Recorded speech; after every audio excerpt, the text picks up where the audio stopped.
Hey guys, so I'm going to start out with a moisturized and primed face, and I'm going to go ahead and conceal all my blemishes, and then I'm going to go ahead and blend that out.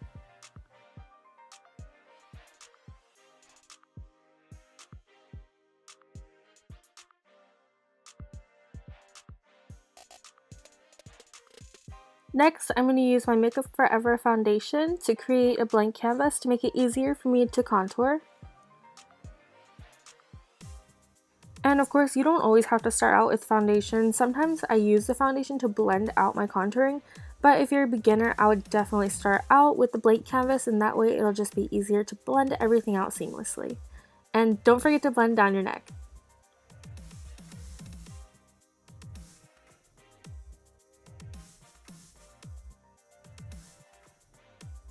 Okay, so once you have that done, I'm going to go ahead and go in with my highlight color. I'm going to use a cream product, and again, I will link it in the description box below.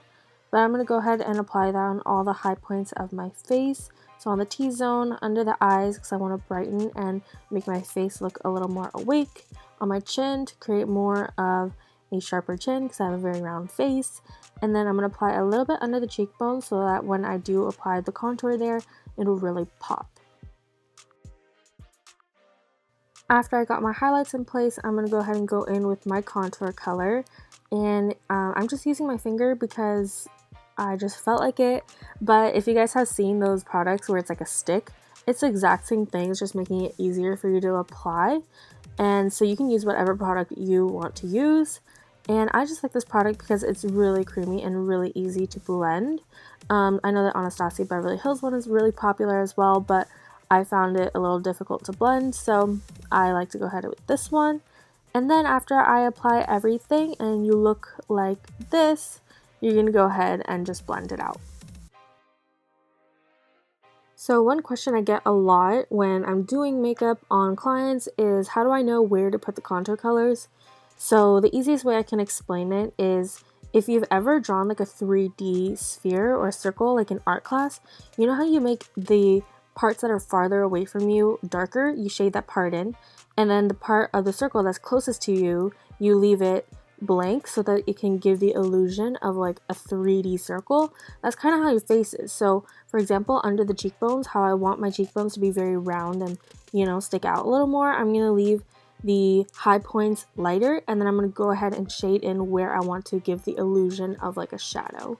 But of course you can follow those face charts, but if you want to make it more customized to your face, you're just going to contour where you want to minimize and then highlight where you want to show off your features, if that makes sense. If you have any questions, feel free to leave it in the comment box below. Okay, so next I'm going to go in with my face powder. I actually mixed like a neutral face powder, which had a little bit of a pink undertone with a yellow undertone powder, just because I have a pretty yellow face.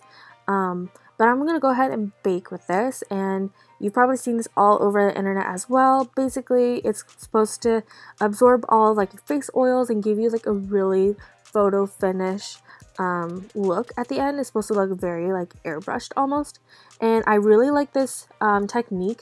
But one thing I did realize though is that make sure you have a very moisturized base, or else it's going to really dry out your face. But basically I'm just going to put it all over where I highlighted. And of course you don't really have to be that precise with this step, but I like it to be pretty clean application, because I feel like if you're super messy with it, it can make your makeup look really uneven and splotchy.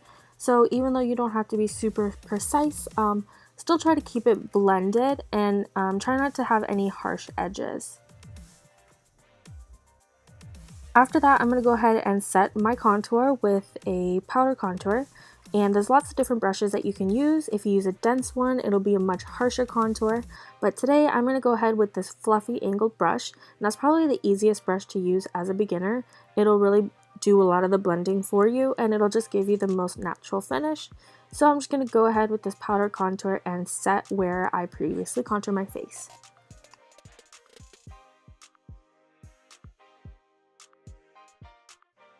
And don't forget to tap off your excess product just so you don't have any splotchiness or unevenness, and you want to go very light-handed so that everything will be blended and it'll look super natural and not splotchy. And I'm just going to go ahead and fast forward all the blending because your girl likes blending and this will be very boring to watch, so I'm going to go ahead and speed all of it up for you.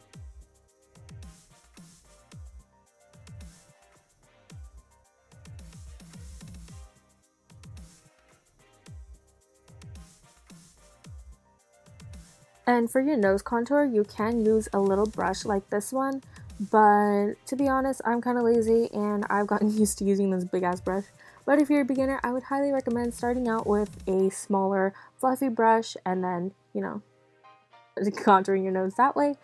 And one thing I do want to mention is that even though your nose might be farther out, I like to contour a little higher up to give the illusion of like a snatched nose. So yeah, next I'm going to brush off all the excess powder, and this would be normally the time where I would do the rest of my makeup, but for the purpose of this specific video, I'm just going to go ahead and skip it, and I'll just show you like my little finishing touches.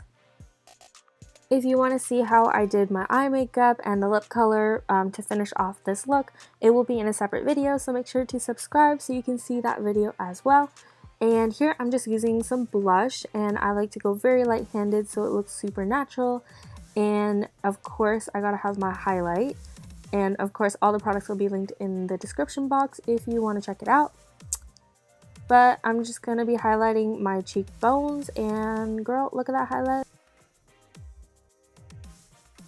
Yes, look at that highlight. So next I'm going to obviously highlight my other cheekbone. And then I also like to highlight my nose bridge. I love a good little nose highlight, as well as my Cupid's bow, because, you know, that'll just draw a little more attention to the lips.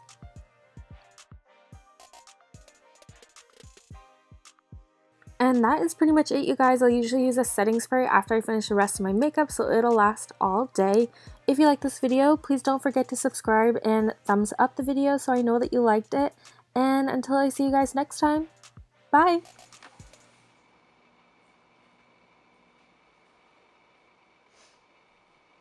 Why isn't it autofocus? Didn't you turn it off, the autofocus? No, I turned back on. Oh. It's annoying. Good. Thank you.